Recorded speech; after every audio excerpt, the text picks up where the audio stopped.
जी अस्सलाम वालेकुम। वालेकुम सलाम सर।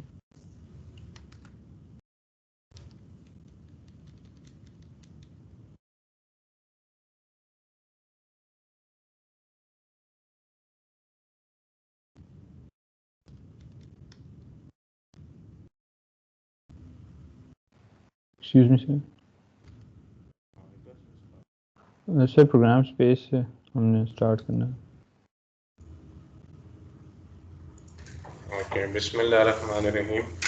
आज का लेक्चर हम इधर आपका ये प्रोग्राम स्पेस से रिज्यूम करते हैं। चैप्टर 2 जो है आपकी बुक का अभी तक चल रहा है, ये क्योंकि इसके अंदर बड़े इंपॉर्टेंट कॉन्सेप्ट्स इंट्रोड्यूस किए हैं इसने आर्किटेक्चर के, जो हमने थ्रू आउट द कोर्स लेके चल रहे हैं, इसलिए इसको ज़्यादा टाइम देना ज़रूरी है। आगे आप देखेंगे चैप्टर जल्दी जल्दी गुजरते जाएंगे। तो लास्ट टाइम आपको मैंने ये एक्सप्लेन कर दिया था प्रोग्राम काउंटर और प्रोग्राम स्पेस दोनों चीज़ों की क्या सिग्निफिकेंस है। आर्किटेक्चर के साथ मैंने इसको कोरिलेट किया कि प्रोग्राम काउंटर जो है इनफैक्ट प्रोग्राम मेमोरी की एड्रेस बस इधर से जा रही है, program counter directly address bus को कंट्रोल कर रहा है। और ये 21 बिट है हमारे पास। फिर जो प्रोग्राम मेमोरी की आउटपुट है, it is actually the instruction which is 16 bit wide. और यही जो प्रोग्राम स्पेस है, ये इसने अभी तक डायग्राम के अंदर शो की है। तो ये कहता है प्रोग्राम स्पेस तो आपको अवेलेबल है 2 मेगाबाइट की, लेकिन उसमें ज़रूरी नहीं है कि पूरी की पूरी रीड ऑनली मेमोरी मैप्ड हो, जो एक्चुअल वर्किंग प्रोग्राम मेमोरी है। तो depending upon the IC number, जो इसमें ये टेबल के अंदर आईसी नंबर्स दिए हुए हैं, इसमें आप देख रहे हैं आईसी नंबर चेंज होता जा रहा है और जो प्रोग्राम मेमोरी है अवेलेबल रोम चिप के अंदर, वो इंक्रीज करती जा रही है। Starting from 4K it is available up to 128K। और यही इसने फिर इसका मेमोरी मैप के अंदर एड्रेस रेंज दी हुई है। अगर आपके पास 1220 में 4K मेमोरी है, तो स्टार्टिंग एड्रेस उसका ये है, फाइनल एड्रेस ये है।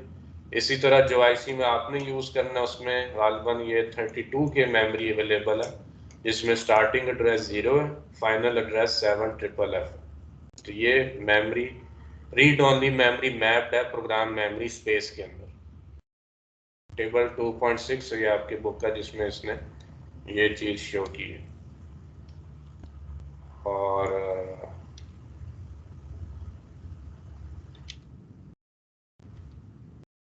इसमें कोई क्वेश्चन तो नहीं किसी का? सर ये इसकी एड्रेस रेंज के मतलब जो प्रोग्राम स्पेस है जितनी इसकी एड्रेस रेंज बड़ी होती है उतनी इसकी स्पेस ज़्यादा होगी। हाँ जी, ये वही प्रॉब्लम है जो आपको याद है माइक्रो प्रोसेसर सिस्टम के अंदर मैंने रीड ओनली मेमोरी मैप करवाई थी और रैम मैप करवाई थी एड्रेस स्पेस में, जिसके अंदर आप ये सारी कैलकुलेशन खुद करते थे। तो ये अब ये हुआ आर्किटेक्चर में माइक्रो प्रोसेसर बेस्ड सिस्टम्स के अंदर हम क्या करते थे, मेमोरीज को खुद मैप करते थे, उनका डिकोडर डिजाइन करते थे, उनकी रेंजेस फाइंड करते थे। लेकिन ये मेमोरी क्योंकि आर्किटेक्चर चिप के अंदर एम्बेडेड है, इसलिए उसने बता दिया कि इस चिप के अंदर फॉर एग्जांपल अगर 32 के रोम अवेलेबल है, तो ये इस तरह मैप्ड है कि इसका स्टार्टिंग एड्रेस 0 है, फाइनल एड्रेस 7FFF है। और बाकी जो स्पेस बचती है ना, वो आगे आ रही है। जैसे ये है, ये आपकी ऑन चिप मेमोरी मैप्ड है फ्रॉम 00 टू 7FF तक, ये पूरी। और ये जो अनयूज स्पेस है ये टोटल स्पेस 2 मेगाबाइट है, 0 टू 2 मेगाबाइट। लेकिन जो मेमोरी रीड ऑनली मैप्ड है वो यहां तक मैप्ड है 7FFF हेक्स में, बाकी सारी अनयूज स्पेस है। और ये जो ऊपर वाली स्पेस है जिसपे एड्रेस 0 पे कहता है it is the reset vector, ये आपको बताता है जब भी आपका सिस्टम रीसेट होता है ना, आप पुश स्विच से माइक्रो कंट्रोलर को रीसेट करते हैं, उसकी रीसेट पिन पे एक्टिव सिग्नल देके, तो माइक्रो कंट्रोलर हमेशा इस एड्रेस को पॉइंट करेगा, इसको कहते हैं रीसेट वेक्टर। स्टार्टिंग एड्रेस हमेशा आपके प्रोग्राम का 0 होगा। और उसके बाद ये कुछ स्पेशल लोकेशंस हैं प्रोग्राम मेमोरी स्पेस की, जहां पे high priority, low priority, interrupt vectors placed हैं। ये इंशाल्लाह हम चैप्टर 11 में जाके देखेंगे कि जब इंटरप्ट का चैप्टर स्टडी करेंगे। तो अगर तो आपने इंटरप्ट्स नहीं यूज करने, अभी तक हम नहीं यूज करेंगे, तो वहां पे आपने देखा आपका प्रोग्राम हमेशा 0 से स्टार्ट हो रहा है। आप लिखते हैं ORG 0 और उसके बाद आपके प्रोग्राम की लाइंस आ जाती हैं, यहाँ पे आप एंड कर देते हैं इसको। लेकिन इधर जो बेहतर प्रैक्टिस है ना वो क्या है कि ORG के बाद आप गो टू इंस्ट्रक्शन डालते हैं, गो टू मेन, और उसके बाद आप मेन स्टार्ट करते हैं। और मेन जरूरी नहीं 0 पे हो, इसको आप कोई एड्रेस दे सकते हैं, फॉर एग्जांपल ORG 0x100, यहाँ पे आपका मेन कोड आ जाता है, फिर एंड आ जाता है। तो अगर आप अपना मेन प्रोग्राम 0 से नहीं स्टार्ट करना चाह रहे तो उसके लिए ये प्रैक्टिस फॉलो होती है, ORG के फौरन बाद आप जंप इंस्ट्रक्शन डाल देते हैं।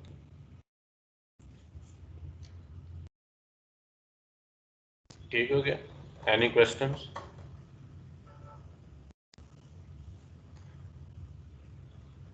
अच्छा, मजीद आगे चलते हैं। ये बड़ी इंपॉर्टेंट एग्जांपल आ रही है, assembly language and machine code. ये इतनी इंपॉर्टेंट एग्जांपल है कि अगर मैं इसको पूरे कोर्स की सबसे इंपॉर्टेंट एग्जांपल कहूँ तो गलत नहीं होगा। इसमें आप देखेंगे माइक्रो प्रोसेसर और कंट्रोल का इतना फंडामेंटल कॉन्सेप्ट इंट्रोड्यूस हुआ है ना, इतना बेसिक कॉन्सेप्ट है। और ये वो एग्जांपल है जो मैं हर एग्जाम में पिछले 6-7 सालों से दे रहा हूँ। कोई सेमेस्टर ऐसा नहीं है जिसमें मैंने ये एग्जाम्पल एग्जाम में ना दी हो। और इसमें स्टूडेंट हमेशा क्या गलतियां करते हैं वो भी आपको साथ साथ बताता जाऊंगा। यानी क्लास में मैं क्विज में भी ये एग्जाम्पल लाजमी देता था, और सेशनल और फाइनल एग्जाम में भी। तो इस एग्जाम्पल का हम ऑब्जेक्टिव पहले समझते हैं। इसके अंदर आपको ये चीज बताएगा कि जब भी आप कोई असेंबली का कोड लिखते हैं सिस्टम को चलाने के लिए और कोड एग्जीक्यूट होता है, तो प्रोग्राम मेमोरी में जो इंस्ट्रक्शंस हैं वो किस लोकेशन पे जाएंगी, और उन इंस्ट्रक्शंस की बाइनरी वैल्यू आपने कैसे निकालनी है। कंपाइलर तो ये खुद निकाल देता है, लेकिन इस एग्जांपल में हम देखेंगे कंपाइलर ने उसकी बाइनरी वैल्यू कैसे एस्टिमेट की है। कि आप जो भी इंस्ट्रक्शन लिखते हैं, फॉर एग्जांपल ये मूव LW आपने लिखी हुई है, तो ये प्रोग्राम मेमोरी में किस एड्रेस लोकेशन पे जाएगी और इसकी बाइनरी वैल्यू क्या होगी जो रीड ओनली मेमोरी में स्टोर होगी। ठीक है, तो इस एग्जांपल का मेन ऑब्जेक्टिव आपको क्लियर हो गया ना जो हम करने जा रहे हैं?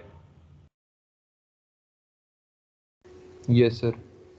ठीक है, तो ये बहुत इंपॉर्टेंट एग्जांपल है और इसको हम ज़रा शुरू से समझना स्टार्ट करते हैं। अच्छा, इसमें जो इसने इस कॉलम के अंदर लाइन नंबर दिया हुआ ये टेक्स्ट एडिटर का लाइन नंबर है। जब आप कोड को टेक्स्ट फाइल में लिखते हैं तो ये बता रहा है लाइन 1 से स्टार्ट हो रहा है आपका कोड, लाइन 1 को इसने ब्लैंक छोड़ दिया, लाइन 2 के अंदर इसने कमेंट डाल दिया कि प्रोग्राम किया, लाइन 3 भी कमेंट लाइन है, तो ये कोड का पार्ट नहीं है, ये मेमोरी की कोई लोकेशन, ये मेमोरी की लोकेशन है जो इसने लिखी है। ये कोड के वो लाइंस हैं जो मेमोरी में कोई स्पेस नहीं लेंगे, दे आर सिंपल कमेंट्स, ये आपकी रीडेबिलिटी के लिए। और अगली जो लाइन आ रही है लाइन नंबर 4, यहां से कोड स्टार्ट हो रहा है। तो कोड क्या है? ये जो कोड की लाइन है इसको देख के आप बता सकते हैं इट इज एन इंस्ट्रक्शन और इट इज ए डायरेक्टिव। ये क्या चीज है? सम EQU 10H, ये कोई इंस्ट्रक्शन है या डायरेक्टिव है? Sir instruction.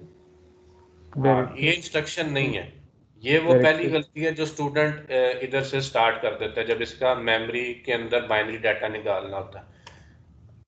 तो इसका आपने बाइनरी डाटा कैलकुलेट नहीं करना मेमोरी का। ये जो है ना ये डायरेक्टिव है। डायरेक्टिव जो है ये सिर्फ कंपाइलर को एक डायरेक्शन है, इंफॉर्मेशन है कि आपने 10H का नाम रख दिया sum, 10H is equivalent to name sum, इसको आपने लेबल कर दिया। ये प्रोग्राम मेमोरी में कोई स्पेस नहीं लेगा, इसका बस यही काम है प्रोग्राम के अंदर जहां आप सम यूज करेंगे उसको ये 10H से रिप्लेस कर देगा। फॉर एग्जांपल इस जगह पे आपने सम यूज किया तो ये इसको 10 से रिप्लेस कर देगा कंपाइलर। ठीक है, तो प्रोग्राम मेमोरी के अंदर आपने ये इंस्ट्रक्शन नहीं डाली। अच्छा, लाइन नंबर 5 फिर इसने ब्लैंक छोड़ी है। लाइन नंबर 6 के ऊपर आते हैं, ORG 0H, ये जो है कोड की लाइन ये इंस्ट्रक्शन है या डायरेक्टिव है? इंस्ट्रक्शन। ये भी डायरेक्टिव है। ये आपको याद होगा कि लास्ट लेक्चर के अंदर जब मैंने डायरेक्टिव्स आपको बताए थे, सिमिलर डायरेक्टिव्स, ये यहां से स्टार्ट किए थे, EQU, सेट और ORG, एंड, इंक्लूड, कन्फिग, ये सारे डायरेक्टिव्स हैं और इनकी डेफिनेशन क्या है? They give directions to the compiler. ये प्रोग्राम मेमोरी के अंदर कोई स्पेस नहीं लेंगे, they are not the instructions, they are the just directions to the compiler. तो यहाँ फिर ये इसका भी आपने कोई एड्रेस और कोड नहीं लिखना। यहाँ आप देख रहे हैं ये कॉलम ब्लैंक है। अब ये जो आपका फर्स्ट और सेकंड कॉलम है ना, ये जो डाटा, ये एक्चुअल डाटा जो इसमें हमने निकालने क्या होगा कि आपकी जो इंस्ट्रक्शन जहां से स्टार्ट हो रही है मेमोरी में उसका एड्रेस क्या होगा, और मेमोरी में उसका ये जो इसने हेक्स में डाटा लिखा हुआ है, बाइनरी क्योंकि काफ़ी बड़ा उसका वर्ड बन जाएगा इसलिए हमने इसको हेक्स में लिखा। बुक में ये हेक्स के अंदर इसका कोड लिखेगा, इसको हम कहते हैं machine code. This value is actually machine code, ये जो इसने इधर मेंशन किया है। ठीक हो गया। और इसके अंदर मैं आपको मेरा ख्याल ये भी बता चुका हूं कि हमारी इंस्ट्रक्शन के ये 4 पार्ट्स होते हैं, label, mnemonic, operands and comment.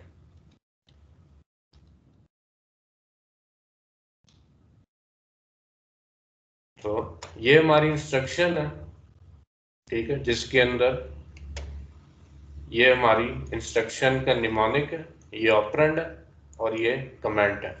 ये इस इंस्ट्रक्शन का मेमोरी के अंदर एड्रेस होगा, इस लोकेशन पे जाएगी, और ये इसकी बाइनरी वैल्यू होगी। अब हमने ये देखना है कि ये बाइनरी वैल्यू किस तरह कैलकुलेट हुई है, ठीक है। तो ये आपको बताया था कि इंस्ट्रक्शन के हमारे पास 2 पार्ट है, 16 बिट की इंस्ट्रक्शन है, 8 बिट जो है इंस्ट्रक्शन का, ठीक है, उसके अंदर इस निमोनिक का कोड होगा। जैसे मूव LW इंस्ट्रक्शन का नाम है, लेकिन बाइनरी में इस इंस्ट्रक्शन का एक कोड होगा, उसको हम कहते हैं ऑप कोड, ठीक है। जब आप इस निमोनिक को बाइनरी में कन्वर्ट करेंगे, जैसे ये 0E है, 0E is actually op code of the instruction. और ये आपको कहां से मिलेगा? अच्छा, इधर आप ये नोट करें कि मूव LW का ऑप कोड है 0E, उसके बाद ये आपकी ऐड LW इंस्ट्रक्शन रिपीट हो रही है बार बार। आप देखेंगे कि इसके अंदर ऐड LW का ऑप कोड सेम है, 0F, ये चली जा रहा है। और अगले जो 16 बिट 8 बिट्स हैं वो ऑपरेंड के हैं, तो 34 जो ऑपरेंड था वो एज इट इज इधर आ गया, 11 ऑपरेंड एज इट इज इधर आ गया, ये 18 को इसने डेसिमल को हेक्स में कन्वर्ट करके 12 इधर लिख दिया, 1C को एज इट इज लिख दिया, और ये जो बाइनरी है इसको हेक्स में कन्वर्ट करके 06 लिख दिया। तो ये जो इंस्ट्रक्शन का बाइनरी वैल्यूज हैं इसके जो लोअर 8 बिट्स हैं वो तो क्लियर है, वो ऑपरेंड से आएंगे, लेकिन ये जो अपर 8 बिट्स हैं इंस्ट्रक्शन का ऑप कोड, ये आपके पास आएगा डाटा शीट से। अब ये गौर करें कि ये मैं किस तरह डाटा शीट से फिगर आउट करने जा रहा हूं। इसके लिए आप खोल लें डाटा शीट,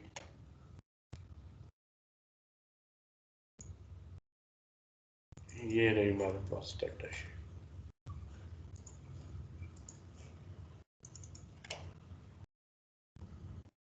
और इसके अंदर ये जो बताया था चैप्टर 20 है हमारे पास, ये चैप्टर 20 इधर से स्टार्ट हो जाता। तो इसको आप थोड़ा पढ़ना शुरू करें, चीजें आपको समझ आना शुरू हो जाएंगी।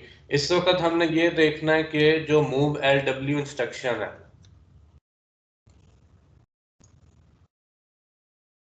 ये हमें इसने दी हुई है पेज 218 पे। ये मूव LW इंस्ट्रक्शन है, इसका बाइनरी कोड क्या है? तो आप देखेंगे कि ये वाला जो कॉलम है 16 बिट इंस्ट्रक्शन वर्ड, इसके अंदर इसने इसकी पूरी बाइनरी दी हुई है, ये आपको नजर आ रही है। ये इंस्ट्रक्शन का ऑप कोड है जो हमेशा फिक्स होगा इस इंस्ट्रक्शन के लिए, और ये जो इसने के बिट्स डालनी है, ये क्या चीजें हैं सर? ये ऑपरेंड की वजह से, ये ऑपरेंड के बिट्स हैं, के आर द ऑपरेंड बिट्स। और ये इसने ऊपर एक्सप्लेन भी किया हुआ है अगर आप इस चैप्टर को शुरू से पढ़ना शुरू करें तो ये देखें, इसने लिखा the literal instructions may use some of the following operands. A literal value to be loaded into a file register specified by K. ठीक है, और इस इंस्ट्रक्शन में आप देखें कि इसका जो इसने दिया है आपको, ये इसके ऑप कोड है बाइनरी में। अगर आप इसको हेक्स में कन्वर्ट करें तो क्या बनेगा इस वैल्यू को?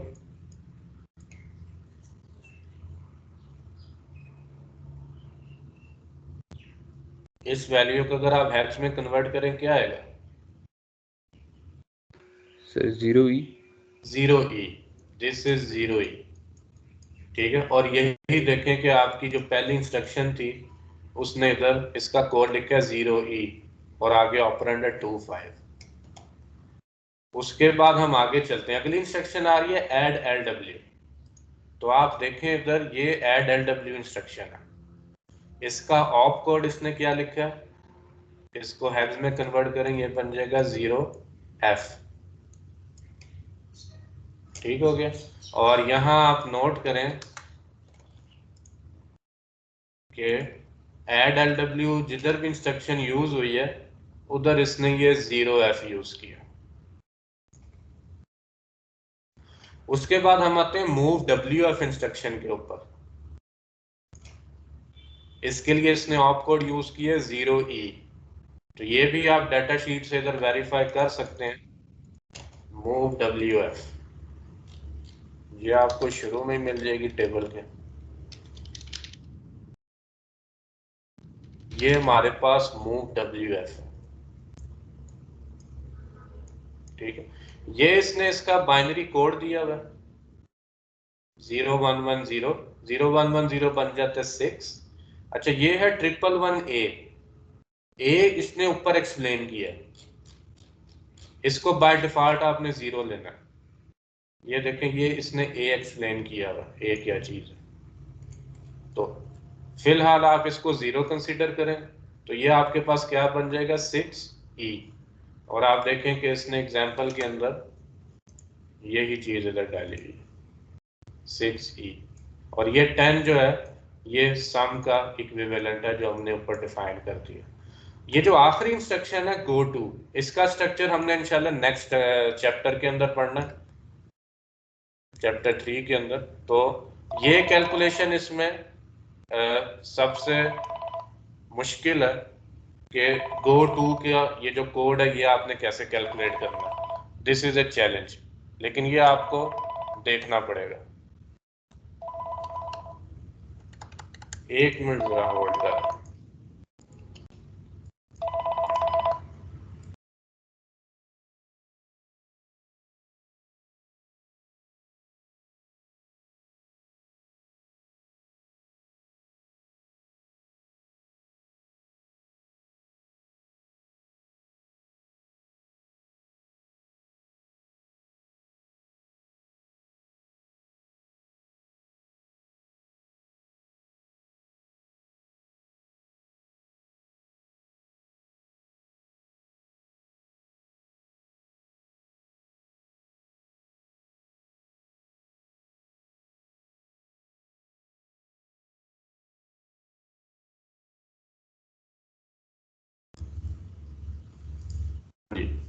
तो ये आपको बता रहा है जो आखिरी इंस्ट्रक्शन है ना, इसमें एक पॉइंट तो ये नोट करें कि इसमें आपको 16 बिट के 2 वर्ड्स नजर आ रहे हैं। इसकी क्या वजह है? पहले जितनी इंस्ट्रक्शंस थी वहां 16 बिट का एक वर्ड था, यहाँ 2 है।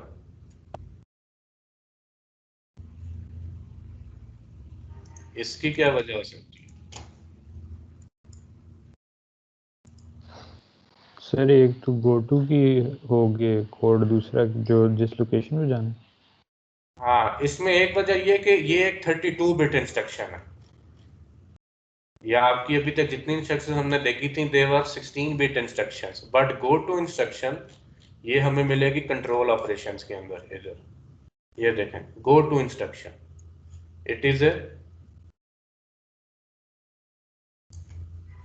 32 बिट इंस्ट्रक्शन।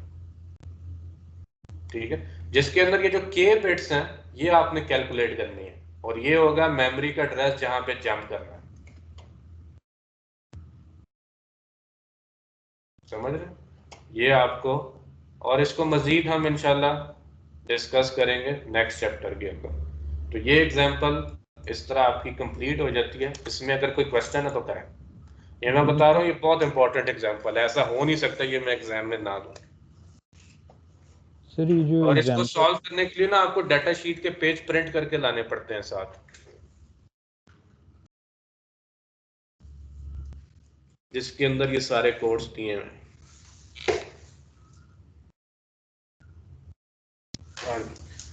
इसमें कोई सवाल करें। सर ये जो इसमें क्वेश्चन आते हैं इसमें सर ये लोकेशंस तो मेंशन्ड होती हैं ना, सिर्फ हमने जो ऑब्जेक्ट कोड होता है वो फिगर आउट करना होता है। हाँ, ये अच्छा सवाल किया कि इसमें से सवाल कैसे आता है। सवाल ये होता है कि आपको ये कोड दिया होता है कोई भी, जैसे ये कोड लिखा हुआ है पूरा, इसका आपने मेमोरी एड्रेस और डाटा लिखना होता है। ये दोनों कॉलम निकालने हैं आपने। सर जो एड्रेस वाला है वो किस तरह हम निकालेंगे? एड्रेस ये साथ साथ चल रहा है ना, पहली इंस्ट्रक्शन जहां से स्टार्ट हो रही है उसका एड्रेस 0 है, लेकिन अगर आप फॉर एग्जांपल org इधर 10h लिख दें तो पहला एड्रेस क्या हो जाएगा 10। अगला एड्रेस 2 के इंक्रीमेंट के साथ आएगा क्योंकि एक इंस्ट्रक्शन 2 बाइट्स की है। इसी तरह नीचे चलते जाए, और जहां पे आपकी 4 बाइट्स की इंस्ट्रक्शन आ रही है, for example go to instruction, then the next instruction will be +4, इसमें आप 4 ऐड करेंगे। सर जो नॉर्मल इंस्ट्रक्शन है उसमें 2 ऐड करेंगे और गो टू के लिए जो है 4 ऐड करेंगे। हाँ जी, गो टू क्योंकि 4 बाइट इंस्ट्रक्शन है, ये डाटा शीट से पता लगेगा जो टेबल आपको दिखाया है। अगर कोई भी 4 बाइट्स की इंस्ट्रक्शन आ रही है तो 4 ऐड होंगे। उसमें एक ये गो टू की इंस्ट्रक्शन है, एक और हमने इंस्ट्रक्शन आगे पढ़नी है कॉल, वो भी 4 बाइट्स की है। अच्छा, इसमें आपको गलतियां बता दूं जो स्टूडेंट अटेम्प्ट करते हुए हमेशा करते हैं। पहली गलती वो यही करते हैं कि ये जो डायरेक्टिव्स हैं इनका भी कोड निकालने की कोशिश करते हैं। तो ये मैंने आपको क्लियर कर दिया, जो डायरेक्टिव्स हैं इनका कोई मेमोरी के अंदर ना स्पेस होगी ना कोड होगा। दूसरी गलती वो ये करते हैं कि ये जो गिनती चल रही है 0 के बाद वो 1 डाल देते हैं, ऐसा नहीं है। आपकी एक इंस्ट्रक्शन 2 बाइट्स की है तो पहला एड्रेस 0 आएगा, अगला एड्रेस 2 आएगा। तीसरी गलती स्टूडेंट ये करते हैं कि जब ये गिनती चल रही है वो 8 के सर बाद ये 10 एंड डालते क्या हैं। है? क्या हुआ? सर ये जो एंड है सर ये डायरेक्टिव है? ये भी डायरेक्टिव है। ये आप पीछे देखें ना, इधर लिखा हुआ and it is a directive.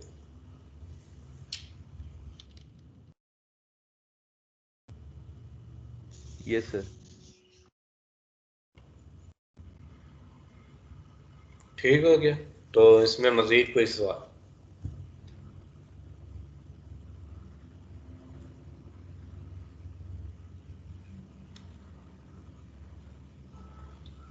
आगे चलते हैं। आगे जो हमारे पास टेबल है उसने इन्हीं 2 कॉलम्स को सेपरेट करके लिख दिया है, बताने के लिए कि ये रॉम एड्रेस है और ये मेमोरी के कंटेंट्स हैं। This is the memory data. तो ये कोड का वो पार्ट है जो मेमोरी के अंदर जाना है, और ये इंस्ट्रक्शन इसने इधर लिख दी हैं जिन्होंने मेमोरी के अंदर जाना है।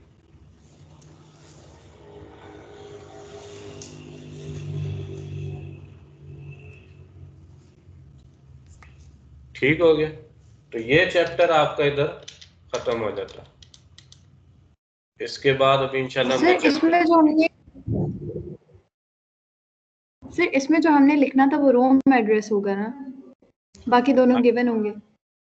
हाँ जी, ये आपको कोड गिवन होता है, जैसे ये पूरा कोड है। एक मिनट में आपको बता दूं, ये कोड का ये वाला जो पार्ट है ना ये आपको गिवन होता है। बल्कि इतना समझ लें, कमेंट्स तो नहीं दिए होते, ये वाला जो पार्ट है ये गिवन होता है और आपने ये टेबल बनाना होता है इस तरीके से।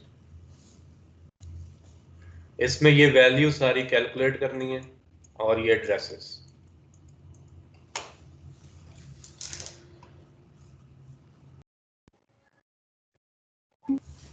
तो ये मैं आपको रेकमेंड करूंगा कि इसको अच्छी तरह समझें लाइन बाय लाइन और डाटा शीट से वेरीफाई करें कि ये सारी एक्स वैल्यूज किस तरह आई हैं, और अगर बुक में कोई और एग्जांपल इससे मिलती जुलती दी हुई है तो वो भी करें।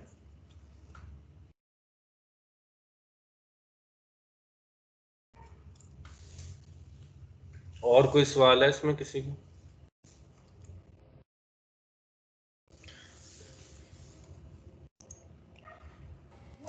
सर जो आप कह रहे थे कि एग्जाम में क्वेश्चन आएगा उसके लिए डेटा शीट यही होगा?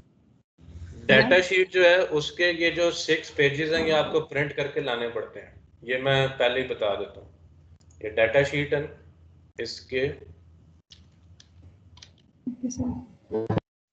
पेज नंबर 216 तक ये स्टार्ट हो जाता है 214, 215, 216। ये 3 पेजेस आपको प्रिंट करके लाने पड़ते हैं, उसके बाद आप ये क्वेश्चन कर सकते हैं। बाकी जो पीछे है ये जहाँ से चैप्टर स्टार्ट हो रहा है या तो आप वैसे ही एक बार पढ़ेंगे तो आपको समझ आ जाएगी।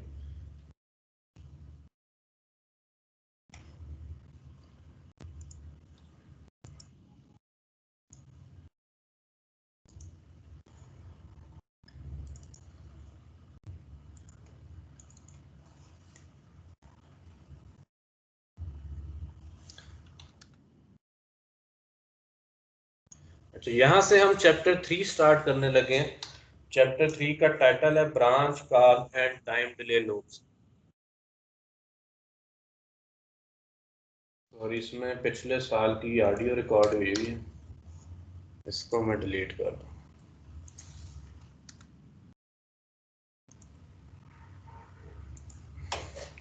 जिसका टाइटल है चैप्टर का branch call and time delay loops, इसका मैं थोड़ा आपको ओवरव्यू दे दूं और इंट्रोडक्शन दे दूं इस चैप्टर के अंदर हम करने क्या जा रहे हैं। तो इस चैप्टर के बेसिकली ये 3 सेक्शन हैं। सबसे पहले हमने ब्रांचिंग की जितनी भी इंस्ट्रक्शंस हैं हमने वो देखनी है, वो किस तरह यूज करनी है। इसमें BNZ, branch if zero, branch if not carry, ये सारी इंस्ट्रक्शंस हैं।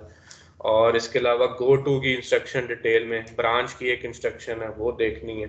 तो ये इस चैप्टर का पहला सेक्शन है। और इसमें जो एक इम्पॉर्टेंट कॉन्सेप्ट हम इंट्रोड्यूस करने लगे हैं कि असेंबली लैंग्वेज में आपने लूप किस तरह डालना है। प्रोग्रामिंग के अंदर अगर आपने लूप इंट्रोड्यूस करना है तो उसका क्या मेथड होगा, वो इसके अंदर आ जाएगा। और इस चैप्टर का दूसरा सेक्शन है जिसके अंदर हम सब रूटीन्स इंट्रोड्यूस करेंगे। सब रूटीन्स क्या होती हैं, कोई idea? Sir functions. Functions, good. जिस तरह सी प्रोग्रामिंग लैंग्वेज में हम फंक्शंस यूज करते हैं तो उस नोटेशन या उस फॉर्मेट के हिसाब से असेंबली में फंक्शंस अवेलेबल नहीं है। इसके अंदर जो चीज़ अवेलेबल है उसको हम कहते हैं सब रूटीन, या फिर टास्क एक और चीज़ है वो हम आगे जाके देखेंगे। लेकिन इस वक्त हम सब रूटीन के ऊपर फोकस करेंगे जो कि फंक्शन का इक्विवेलेंट है। और इनफैक्ट जब आप फंक्शन सी प्रोग्रामिंग लैंग्वेज में कॉल करते हैं ना, कोई फंक्शन का कोड लिखते हैं, और आपका जो सी का असेंबलर है वो हमेशा उस कोड को ट्रांसलेट करता है असेंबली लैंग्वेज में, ठीक है। तो उसमें वो फंक्शन को रिप्लेस कर देता है कॉल की इंस्ट्रक्शन से। ये एक बैकग्राउंड में प्रोसीजर चल रहा होता है जो अभी तक आपको वाजे नहीं था। लेकिन इधर एक इम्पॉर्टेंट पॉइंट और भी, खैर ये मैं मिस कर गया हूँ पिछले चैप्टर में, ये भी नोट कर लें कि कोई भी C++, सी या कोई C# या कोई हायर लेवल लैंग्वेज है, उसका जो कंपाइलर है आप उसमें जब कोड लिखते हैं तो आपका कोड किस लैंग्वेज में ट्रांसलेट होगा हमेशा, जो कंपाइलर करेगा? सर असेंबली में सर। दोनों बंदे ठीक बात कर रहे हैं, असेंबली लैंग्वेज एंड बाइनरी। ये हर कंपाइलर का फाइनल टारगेट है, ठीक है। वो असेंबली लैंग्वेज में भी इसको डीकंपोज करेगा और असेंबली लैंग्वेज से फिर आगे उसकी जो बाइनरी है, और बाइनरी फाइल ही आपकी एग्जीक्यूटेबल फाइल होती है। वो जो मैंने आपको हेक्स फाइल दिखाई थी ना पिछले लेक्चर में, that hex file contain the binary values of the program. और जो इस चैप्टर का तीसरा सेक्शन है टाइम डिले एंड लूप, ये भी बड़ा इंपॉर्टेंट एक सेक्शन है। इसके अंदर हम अपने प्रोग्राम का एग्जीक्यूशन टाइम फाइंड करेंगे माइक्रो सेकेंड या मिली सेकेंड के अंदर। क्या आपका कोई भी प्रोग्राम है उसका execution time exactly which depends on the clock frequency of the micro controller, वो कैलकुलेट करेंगे। और दूसरा टास्क इसमें ये होता है कि आपने अपनी मर्जी से कोई टाइम डिले डालना हो प्रोग्राम के अंदर। फॉर एग्जाम्पल आप किसी पिन के ऊपर 1 मिली सेकेंड के डिले के साथ कोई सिग्नल ऑन ऑफ करना चाह रहे हैं इस तरह का, ठीक है, तो वो भी हम इसी चैप्टर के अंदर देखेंगे कि टाइम डिले किस तरह डालना है। और ये भी बड़ा इंपॉर्टेंट एक इस कोर्स का आपके लिए ऑब्जेक्टिव है माइक्रो कंट्रोलर की थ्योरी का। इस तरह का सिग्नल जब आपने जनरेट करना है माइक्रो कंट्रोलर से, ठीक है, तो वो किस तरह जनरेट होगा उसका कॉन्सेप्ट हम इस चैप्टर में इंट्रोड्यूस कर देंगे। और ये वो प्रॉब्लम है जिसके ऊपर आपकी 3 लैब डिजाइन है, और आपका जो लैब का फाइनल एग्जाम होगा उसमें भी 90% चांस है आपको इसी किस्म का क्वेश्चन आएगा कि आपने एक स्क्वायर वेव या रेक्टेंगुलर वेव जनरेट करनी है जिसमें ये टाइम डिले सेट करना है। तो ये हमने सारी चीजें इस चैप्टर के अंदर सीखनी है। तो सबसे पहले हम ब्रांचिंग इंस्ट्रक्शंस के ऊपर आते हैं और लूप्स। तो लूप की डेफिनेशन दी है, कहता है repeating a sequence of instructions और an operation a certain number of times. Then it says the commonly used instructions are decrement, f, skip if 0। ये एक इंस्ट्रक्शन बहुत ज्यादा यूज करते हैं हम लूप्स डालने के लिए। और दूसरी इंस्ट्रक्शन है बी एन जी, ये है ब्रांच इफ नॉट 0। और इसमें ये जो z है ये क्या चीज है? सर जी फ्लैग को ये स्टेटस रजिस्टर का 0 फ्लैग है। तो ये दोनों इंस्ट्रक्शन इस फ्लैग को चेक कर रही होती हैं, जैसे ये 0 तो ये डिसीजन लेती हैं। सबसे पहले जो इंस्ट्रक्शन हम इंट्रोड्यूस करने लगे हैं it is the decrement F skip if 0 instruction. इसका जो वर्किंग प्रिंसिपल है वो इसने नीचे दिया हुआ है।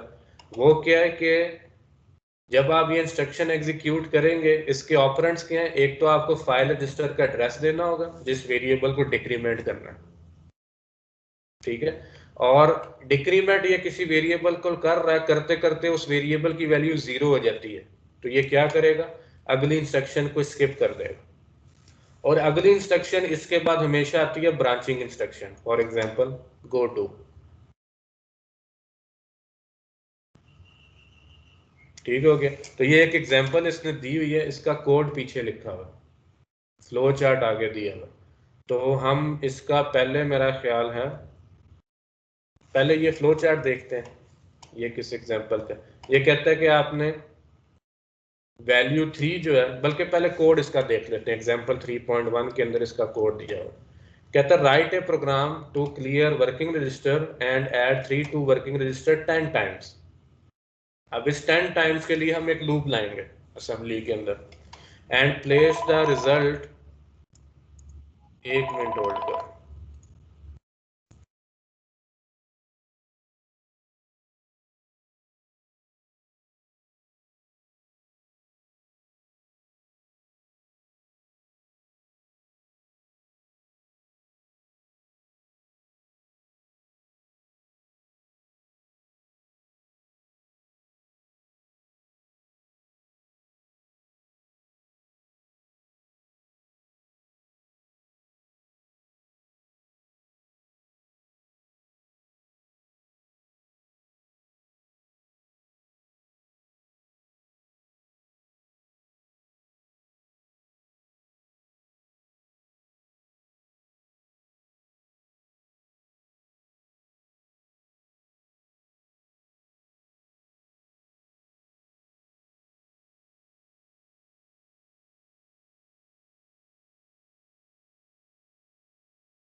हाँ जी, तो ये हम एग्जांपल 3.1 के अंदर थे। इसमें अगर आप कोड को देखना स्टार्ट करें तो ये जो पहली लाइन है हमारे पास कोड की, ये तो कमेंट है। इसके बाद ये डायरेक्टिव आ गया। डायरेक्टिव में इसने क्या किया, इस कांस्टेंट को एक नाम दे दिया काउंट का। ठीक है, तो आपको पता है सी के अंदर तो आप सिंपली इंटीजर काउंट डिफाइन करते हैं, काम स्टार्ट कर देते हैं। लेकिन असेंबली लैंग्वेज में क्या होगा, आपके पास इंटीजर डिफाइन करने का कोई मेथड नहीं है। इसके अंदर इनफैक्ट अगर आपने किसी इंटीजर को डिफाइन करना है, आप उसकी मेमोरी लोकेशन डिफाइन करेंगे। तो ये कहते हैं use location 25 for variable count. ये चीज क्लियर है ना आपको?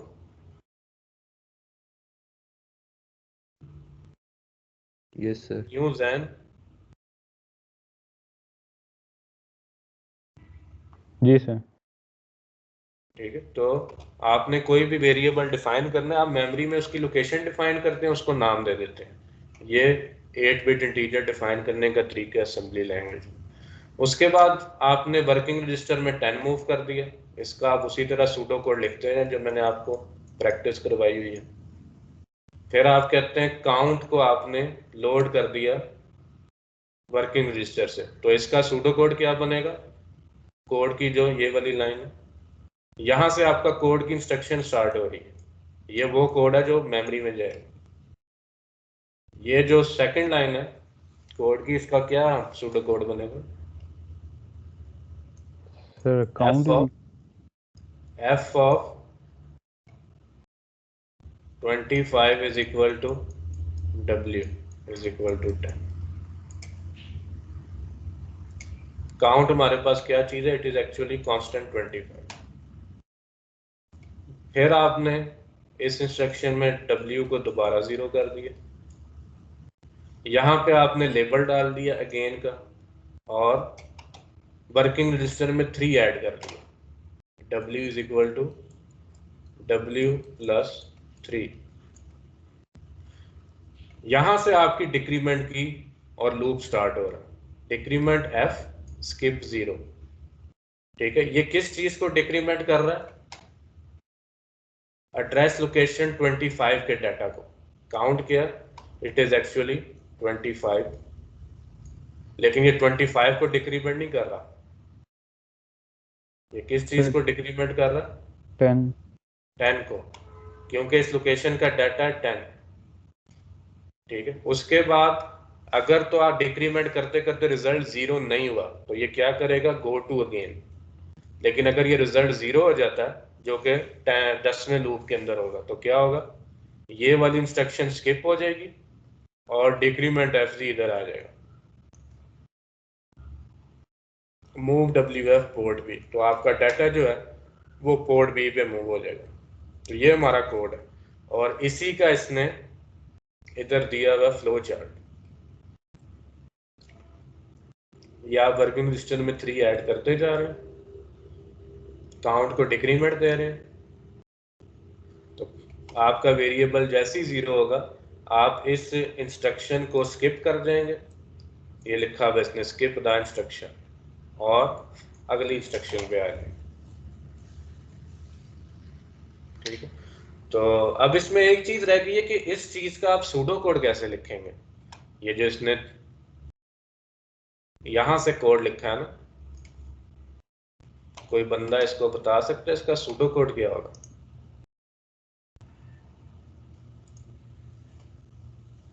क्यों जैन? डिक्रीमेंट वाले का f ऑफ z,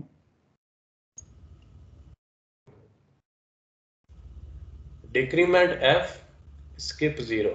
अच्छा, इसको आप इस तरह सोचें, इसका c का इक्विवेलेंट कोड क्या बनेगा? अगर आप इन 2-3 इंस्ट्रक्शन का c इक्विवेलेंट कोड लिखना चाहें तो क्या बनेगा?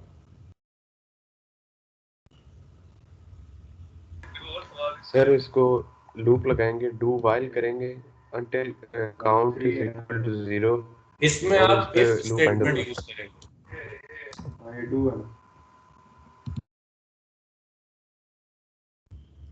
इसमें आप क्या करेंगे, इफ स्टेटमेंट यूज करें।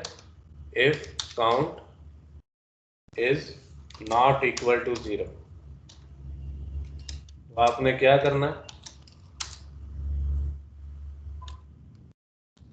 काउंट माइनस माइनस,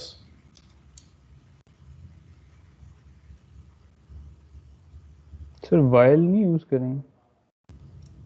वाइल भी यूज कर सकते हैं। सर लूप के लिए तो वाइल यूज करेंगे अगर सी में। वाइल भी कर सकते हैं, लेकिन अगर आप गो टू इंस्ट्रक्शन यूज करें ना, जो इसने नीचे लिखी हुई है, जैसे इधर मैं गो टू डाल दूं, गो टू अगेन, तब आपको वाइल लूप यूज करने की जरूरत नहीं है, इधर से खुद ही लूप बन जाएगा। और इधर आप डाल दें एल्स, और एल्स के अंदर क्या आएगा? सर वो पोर्ट बी में सेव कर दे result. Port B is equal to W, ये आपका सूडो कोड है। इसको आखिरी जो 3 लाइन है, इसको और लिखने के भी मुख्तलिफ तरीके हो सकते हैं, एक मैंने इधर लिख दिया।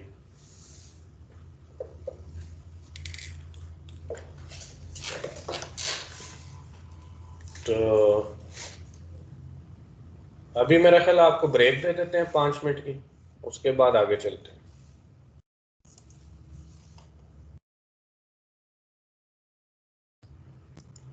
फाइव मिनट्स ब्रेक वैसे लेनी है या लेक्चर कंटिन्यू करके खत्म कर दें?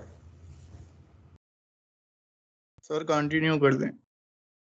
जी सर, बस चलिए कंटिन्यू ठीक, करके खत्म कर। आगे चलते हैं। तो ये एग्जांपल मेरा ख्याल क्लियर हो चुकी होगी, लेकिन बाकी स्टूडेंट्स अगर कोई क्वेश्चन करना चाह रहे हैं इसमें से तो करें। लूप हमने इंट्रोड्यूस कर दिया था, इसमें अगर आपको कोई कंफ्यूजन हो, ये हमारा प्रोग्राम का लूप है जिसने 10 टाइम चलना। तो इसमें ज़्यादा कंफ्यूजन यही होती है कि लूप वेरिएबल की वैल्यू क्या, वो 10 है, और इसका एड्रेस 25 है, और ये जो काउंट है ये इसका एड्रेस है, इसकी वैल्यू 10 है। ये चीज़ क्लियर होनी चाहिए।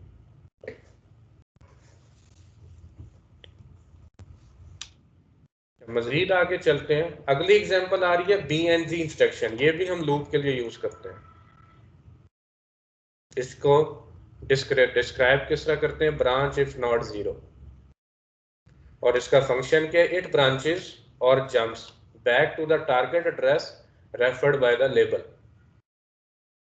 इसका हम यूज देखते हैं। तो ये एग्जांपल 3.2 है, जिसके अंदर इसने वही एग्जांपल जो पिछला प्रॉब्लम था उसी को सॉल्व किया यूजिंग द BNG इंस्ट्रक्शन।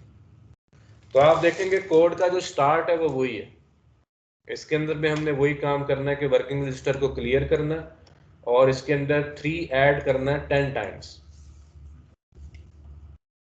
तो इसके अंदर उसी तरह हमने काउंट वेरिएबल के लिए मेमोरी में एक लोकेशन स्पेसिफाई कर दी 25। अच्छा, कोई स्टूडेंट ये बता सकते हैं ये जो एड्रेस है 25 ये किस मेमोरी का है? आपके आर्किटेक्चर में 2 मेमोरीज हैं, एक जनरल पर्पस रैम है जिसे डाटा रैम भी कहते हैं, दूसरी प्रोग्राम मेमोरी है। ये एड्रेस किस मेमोरी का है? सर जनरल पर्पस होगा। ये जनरल पर्पस रैम का। और वो जो एड्रेस आपने इधर लिखे थे ना सारे पिछले चैप्टर की आखिरी एग्जांपल में, वो एड्रेस किस मेमोरी के थे? सर वो स्पेशल पर्पस। नहीं, स्पेशल पर्पस नहीं, वो प्रोग्राम मेमोरी के एड्रेस थे।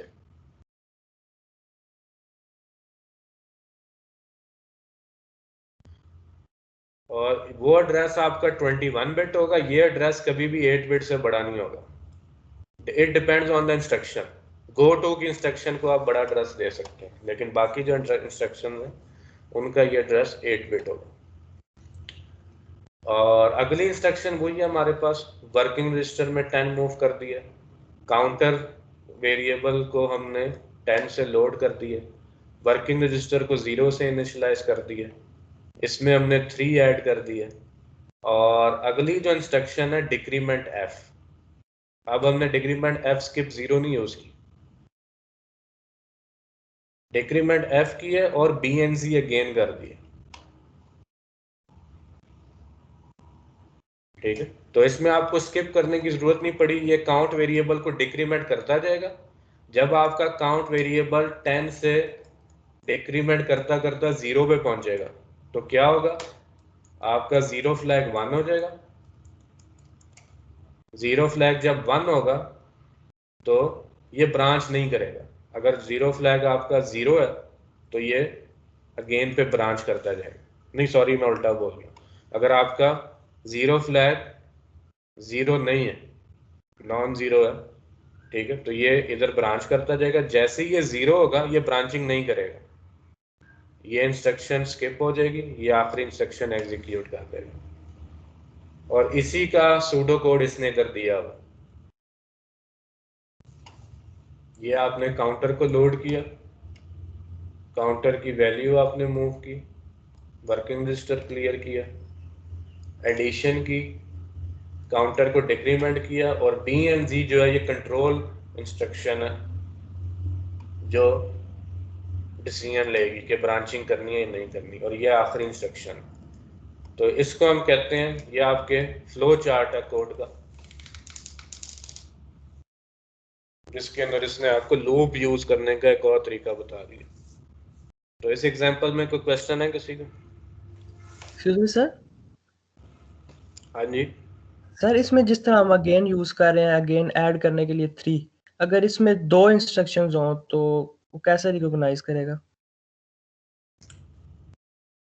हाँ 2 भी डाल सकते हैं, बल्कि 10 डाल लें आप। फॉर एग्जांपल एक इंस्ट्रक्शन होती है NOP, इसका मतलब होता है नो ऑपरेशन, आप वो डाल दें इधर NOP, और एक नहीं 2 डाल दें, तो वो एग्जीक्यूट होती जाएंगी, और जब ये ब्रांच की इंस्ट्रक्शन आएगी इधर से ब्रांच दोबारा अगेन पे आ जाएगा।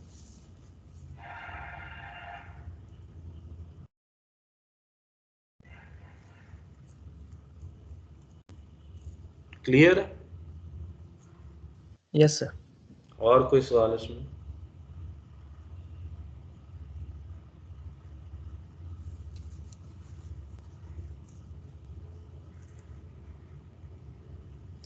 अगले एग्जांपल पे चलते हैं। अच्छा, ये भी एक इंपॉर्टेंट एग्जांपल है, इसके अंदर हम नेस्टेड लूप इंट्रोड्यूस करने लगे। नेस्टेड लूप किसको कहते हैं? Sir loop within loop. हाँ, loop within a loop, loop के अंदर एक और लूप। तो ये कहता है write a program to load the port BSFR register with value 55 and complement port 700 times. आपने एक लूप को 700 टाइम्स चलाना है। इसमें पहला सवाल तो ये है कि आप इस लूप को सिंगल लूप के अंदर एग्जीक्यूट क्यों नहीं कर सकते? इसका जवाब ऐसे इसने नीचे लिखा हुआ। आपका एक रजिस्टर जो है वो 255 तक जा सकता है, क्योंकि वो 8 बिट का।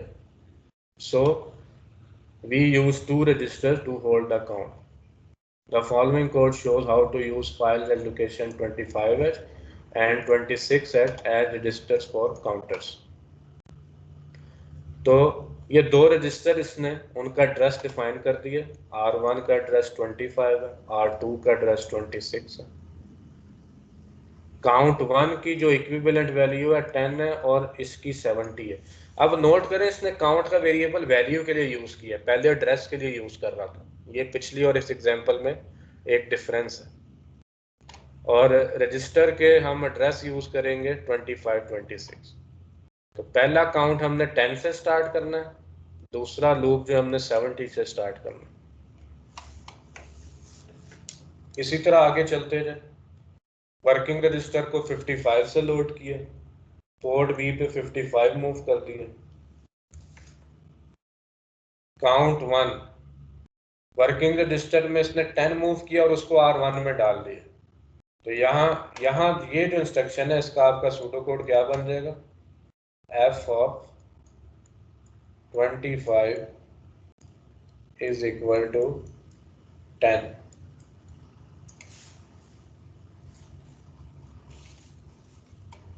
अगली इंस्ट्रक्शन पे आ जाए। ये इसने इसको लूप 1 लेबल कर दिया और R2 में इसने काउंट 2 डाल दिया। इस इंस्ट्रक्शन का, इन 2 इंस्ट्रक्शन का सूडो कोड बन जाएगा F of 26 is equal to 70। उसके बाद लूप 2 स्टार्ट हो रहा है, लेबल कर दिया इसने इन इंस्ट्रक्शंस को, ठीक है। कंप्लीमेंट एफ, ये इंस्ट्रक्शन हम यूज कर रहे हैं बिट्स को कंप्लीमेंट करने के लिए। पोर्ट बी के बिट्स को कंप्लीमेंट कर दिया,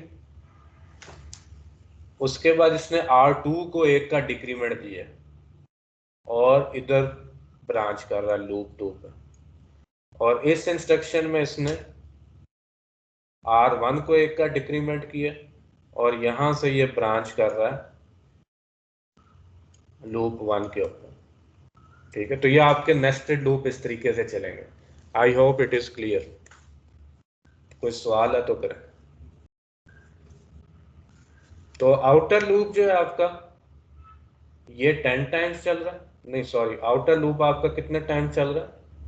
this is the outer loop, loop 1। Outer loop का वेरिएबल है काउंट 2, ये चल रहा है 70 टाइम्स। जो इंटरनल लूप है लूप 2, ये कितना चल रहा है? 10 टाइम्स। तो ये लूप आपका टोटल कितना चलेगा? 700 टाइम्स। सर हाँ जी सर लूप 2 जो है वो 70 टाइम्स ही चल रहा है, क्योंकि सर वही दोबारा two- देख ले। आपने पहले काउंट 1 को इनिशियलाइज किया किस वैल्यू से? ये देखें, आप इधर डिक्रीमेंट दे रहे हैं R2 को, R2 के अंदर आपने काउंट 2 मूव किया, काउंट 2 की वैल्यू 70। हाँ ये आप ठीक कह रहे हैं। जो इनर लूप है वो 70 टाइम्स चल रहा है, जो आउटर लूप है वो 10 टाइम्स चल रहा है।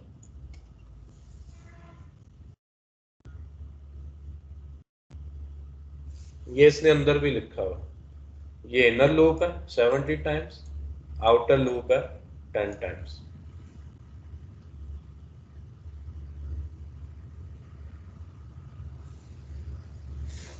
और कोई सवाल इसमें?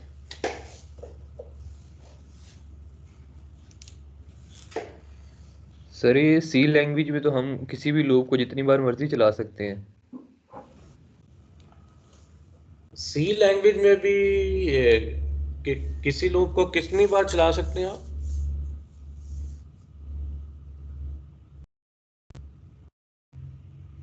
अच्छा, ये लिमिटेशन सी के अंदर भी है। सर जितनी बार चाहे उतनी बार चला सकते हैं ना? नहीं चला सकते। फॉर एग्जाम्पल आप एक इंटीजर डिफाइन करें x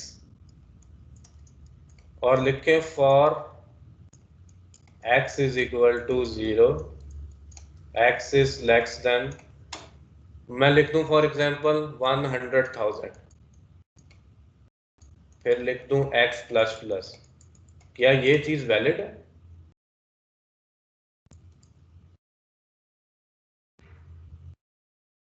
ये लूप 100,000 टाइम्स तक चलेगा? सॉरी 10,000 नहीं, 100,000, 1,00,000।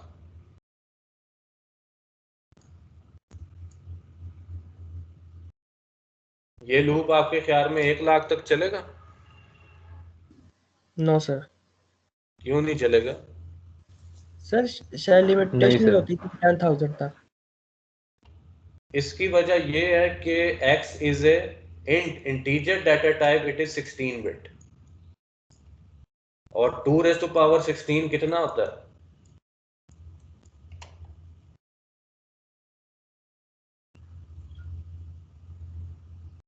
क्यों? सर 65,536। हाँ, तो ये 65536। अगर आपने x की वैल्यू इससे बड़ी दे दी है तो लूप आपका नहीं चलेगा, बल्कि ये वैल्यू भी नहीं दे सकते, इसको -1 करना पड़ेगा, वो वैल्यू मैक्सिमम इधर आ सकती है। यही प्रॉब्लम इधर है। इधर हमारा वेरिएबल कितने बिट का है? 8 बिट। मैक्सिमम वैल्यू क्या हो सकती है? 255। इससे बड़ा लूप चलाने के लिए आपको 2 वेरिएबल यूज करने पड़ेंगे। लेकिन सी के अंदर आप सिंगल वेरिएबल से ये काम कर सकते हैं। एक शॉर्टकट है, वो क्या है? आप इधर लिख दें लॉन्ग इंट, उससे क्या होगा? ये इंटीजर आपका 32 बिट का हो जाएगा। x will be now 32 bit. अब ये लूप आपका चल सकता है।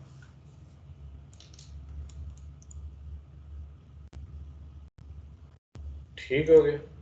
कोई और क्वेश्चन इसमें?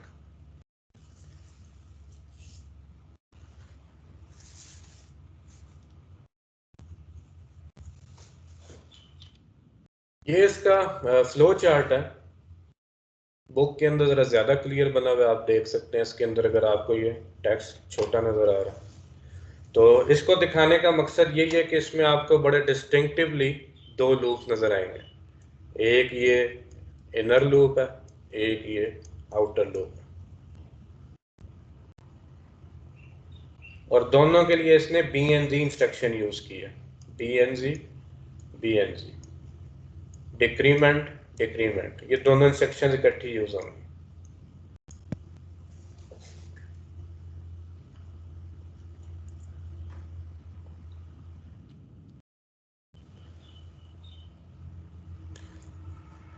अच्छा, आगे हम ब्रांचिंग इंस्ट्रक्शंस की थोड़ा मजीद डिटेल में जाते हैं। कुछ और भी हमें ब्रांचिंग इंस्ट्रक्शंस अवेलेबल हैं, दोनों का डिफरेंस देखते हैं क्या। तो ये कहता है ये जो आपको जितनी टेबल 3.1 की इंस्ट्रक्शंस अवेलेबल हैं जो इसने इस टेबल में शो की हैं, इन सब को ये कहता है short jumps, short and conditional jumps.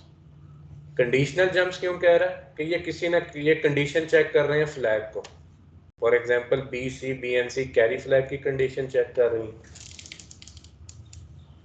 और ये आपका जीरो फ्लैग चेक कर रहा है, ये नेगेटिव फ्लैग चेक कर रहा है, ये ओवरफ्लो फ्लैग चेक कर रहा है। ठीक हो गया? तो और इनको शॉर्ट जंप क्यों कह रहा है? इनकी जो जंपिंग की रेंज है इट इज -128 to 127। अब फॉर एग्जांपल आपका कोड है जिसमें आपने इससे बड़ी जंप लेनी है, आपकी एक जो है इंस्ट्रक्शन वो एड्रेस फॉर एग्जांपल 100 पे पड़ी हुई है, मैं डेसिमल में ले लेता हूँ 100, और एक दूसरी इंस्ट्रक्शन आपकी पड़ी हुई है 300 पे,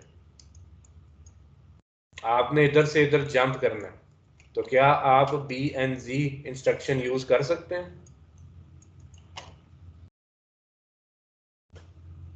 नहीं कर सकते। ये मैक्सिमम जंप ले सकते हैं 127 इंस्ट्रक्शंस की।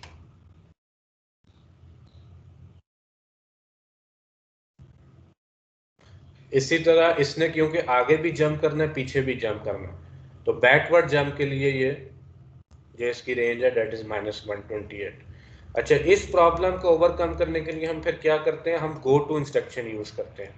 दे are long jumps and they are unconditional, ये कोई कंडीशन चेक नहीं करता। तो ये हमारे पास दो इंस्ट्रक्शंस अवेलेबल हैं, एक गो टू इंस्ट्रक्शन है, दूसरी ब्रांच इंस्ट्रक्शन है। Go two is a 32-bit instruction and it covers 1 mega memory space, ये कंप्लीट मेमोरी स्पेस कवर करते हैं, इसको यूज करके आप जहां मर्जी जंप कर लें। और जो ब्रांच इंस्ट्रक्शन है it is A 16-bit instruction, इसकी रेंज है 1K, यानी कि ये 1K फॉरवर्ड 1K बैकवर्ड की जंप ले सकता है। तो ये शॉर्ट जंप है, ये आपके लिए मीडियम जंप है branch, and this is the longest jump. ये इंस्ट्रक्शंस आप सारी यूज कर चुके हैं, गो टू भी ब्रांच भी। गो टू की जगह ब्रांच ही अक्सर यूज करता है।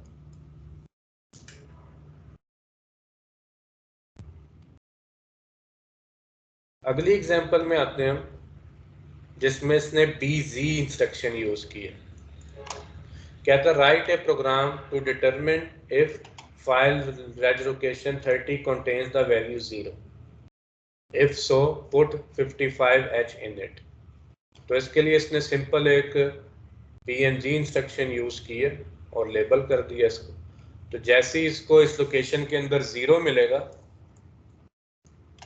ठीक है, if it contains the value 0 then it will put 55 on the location location 30, जिसको इसने पहले ही लेबल कर दिया।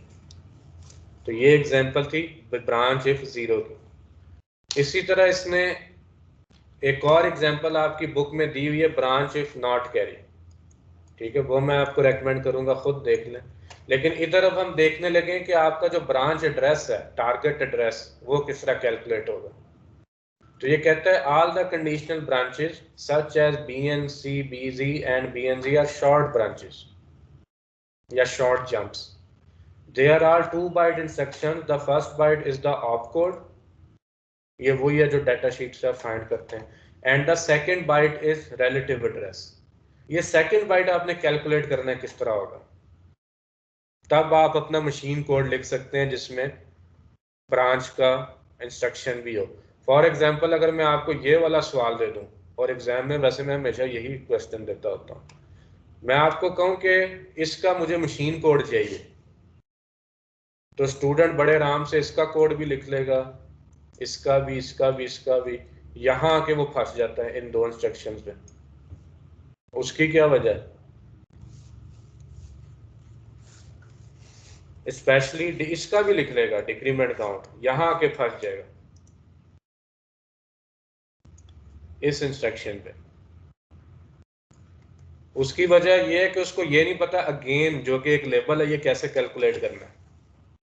ये जो कैलकुलेशन है अगेन हमारे पास क्या चीज है, it is an address of this instruction. तो इस कैलकुलेशन के लिए ये मेथड इधर बताया है कि आप क्या करेंगे. The target address is relative to the value of the program counter. If the second byte is positive then the jump is forward. If the second byte is negative then the jump is backwards. तो इस example के अंदर क्या हो रहा है, for example आपका ये इसकी एड्रेस लोकेशन इंस्ट्रक्शंस की 0 है, इसकी 2 है, इसकी 4 है, इसकी 8 है, इसकी 10 है, इसकी 12 है. ये फिर मैं वही गलती कर गया जो मैंने कहा था आप हमेशा करेंगे. ये A है और ये C है और ये F है. ठीक है, तो हमने C से 8 पे जंप करना है.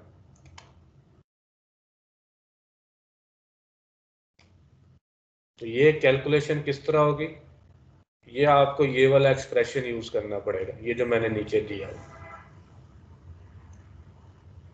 ये.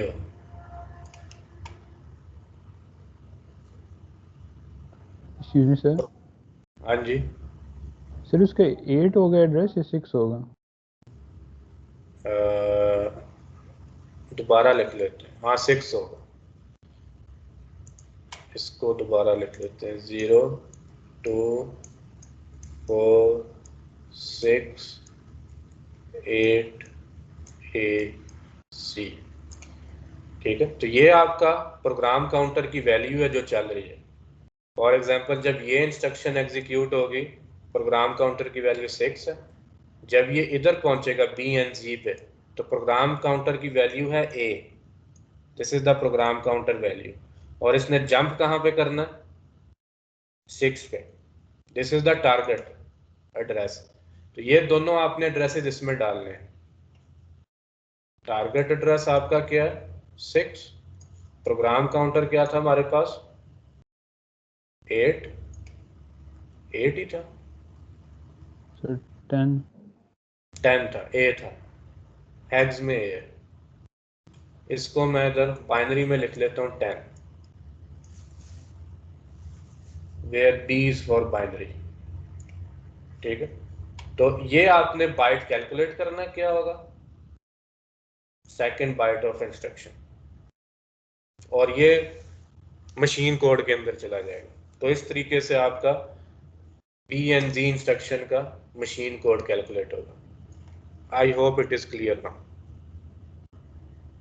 सर ये जो सेकंड बाइट ऑफ इंस्ट्रक्शन जो लिखा है ये हमने कैलकुलेट करना है? हाँ जी, सेकंड बाइट ये कैलकुलेट करेंगे तो आपका मशीन कोड कंप्यूट होगा. और ये अगर नेगेटिव आ रहा है तो आप 2's कॉम्प्लीमेंट ले लें. इसने लिखा है ना it can be negative if the jump is backward. हमारे केस में ये नेगेटिव होगा क्योंकि हमने 10 से 6 पे जंप करना.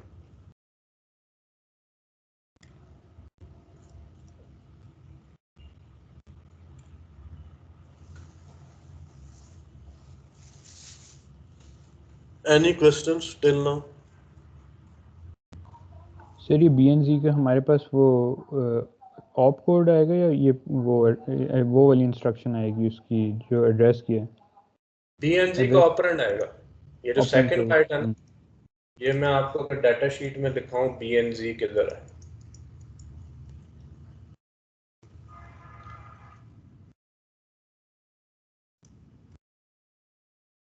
ये हमारे पास BNZ इंस्ट्रक्शन है, ये इसका ऑप कोड है, ये फिक्स है। अब ये जो है NN, ये कैलकुलेट करना है आपने, इसका तरीका बता रहा हूँ आपको। Okay sir. This is the second bite.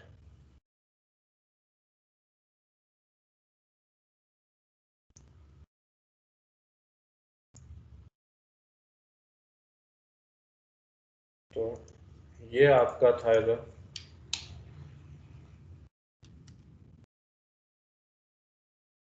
Sir इसमें ये, अगर हमारा रिजल्ट नेगेटिव आएगा तो उसको हमने 2's कॉम्प्लीमेंट लेके जो हाँ वैल्यू जी, आएगी वो फिर हमारी। 2's कॉम्प्लीमेंट लेंगे। अच्छा, ये सेक्शन की आखिरी स्लाइड है, इसके बाद दूसरा सेक्शन स्टार्ट हो जाता है।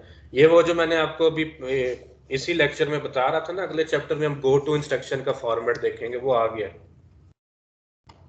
तो ये कहता है गो टू इंस्ट्रक्शन जो है आपकी, it is a 32 bit instruction.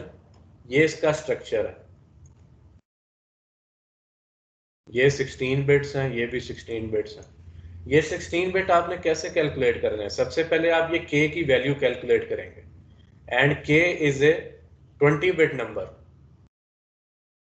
ये जो आपके पास k है ना, ये k 19 से लेके k 0 तक है, जो आपको इधर नजर आएगा। It is A 20 bit number. तो ये 20 बिट एब्सोल्यूट एड्रेस है। फॉर एग्जांपल, अगर आपने एड्रेस लोकेशन 100 पे जंप करना, 0x100 पे जंप करना, तो आप k किस तरह कैलकुलेट करेंगे? ये जो बाइनरी नंबर है 100 हेक्स में है, इसको बाइनरी में कन्वर्ट करें, इसकी LSB को डिस्कार्ड कर दें। तो ये पीछे ये 21 बिट होना चाहिए ना, पीछे 20 बिट बच जाएगा। LSB जो है इसकी आप डिस्कार्ड कर देंगे, और ये आपका k कैलकुलेट हो जाएगा। k की रेंज भी दी हुई है।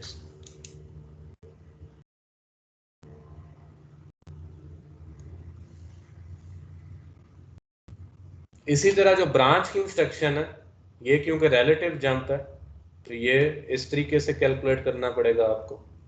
आपने जितनी इंस्ट्रक्शंस आगे या पीछे जंप करना है कैलकुलेट करें, और अगर तो वो नेगेटिव आ रही है, बैकवर्ड जंप है, उसका 2's कॉम्प्लीमेंट ले लें, और इसके अंदर n की वैल्यू आ जाएगी।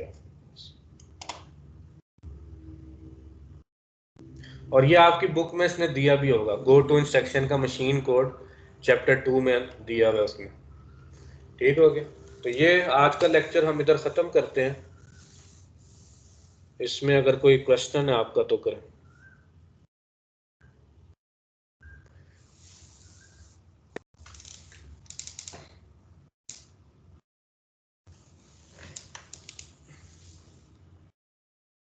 Any questions?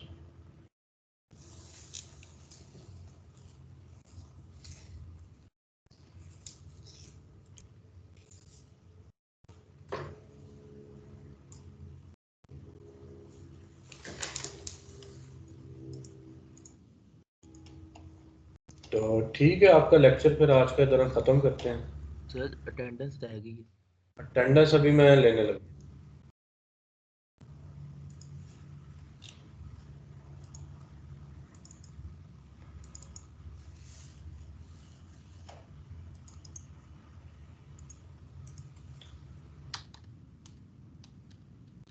ज़ैर अहमद, अब्दुल रहमान फैसल, इत्तिसाम अहमद, आयशा बाबर, अब्दुल्ला नज़ीर, मालिक सलमान। कितने बच्चे बैठे हैं? 21 students. Faisal Arshad, Mohammad Abdullah Shah, present. Syed Salman, present sir. Tahil Fayaz, present. Hamza Tanveer, present sir. Irfa फसी,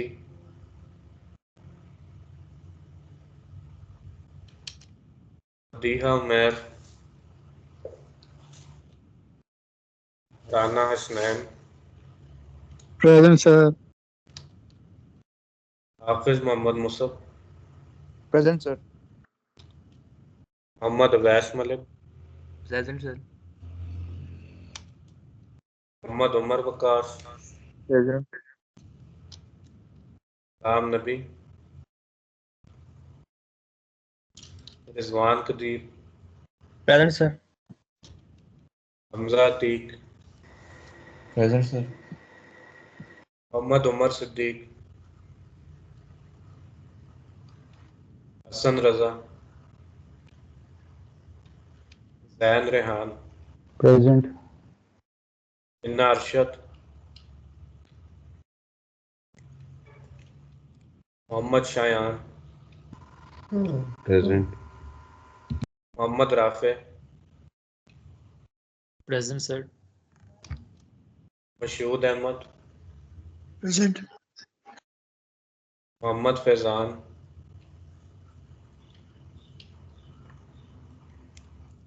हसनैन अनवर, प्रेजेंट सर।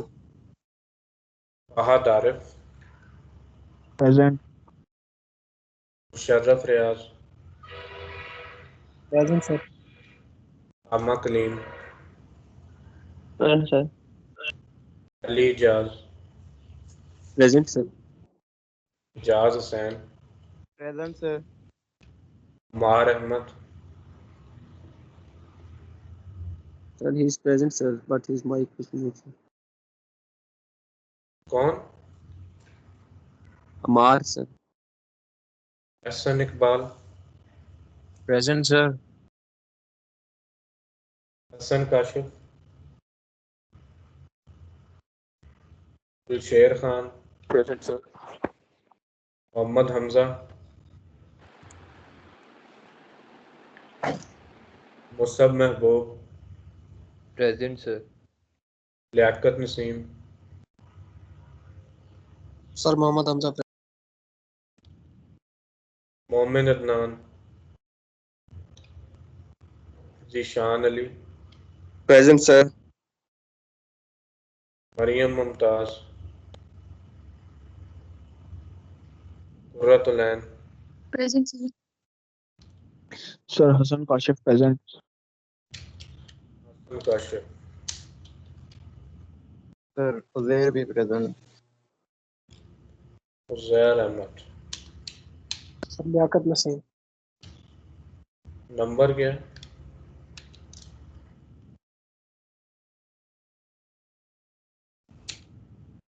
लियाकत।